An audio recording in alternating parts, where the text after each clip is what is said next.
અમૂલ દૂધની 3 પ્રોડક્ટના ભાવમાં ઘટાડો. અમૂલ ગોલ્ડ, તાજા અને ટી સ્પેશિયલના 1 લીટરના પાઉચ પર ₹1નો ઘટાડો.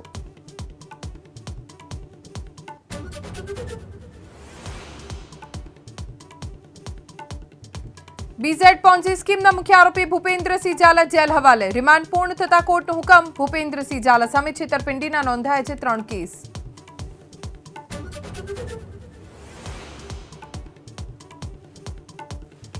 જૂનાગઢના માંગરોળમાં સાગના લાકડાનો ઝડપાયો જથ્થો. ફોરેસ્ટ વિભાગે 2 વાહન જપ્ત કરી જવાબદારોને ₹1,20,000નો ફટકાર્યો દંડ.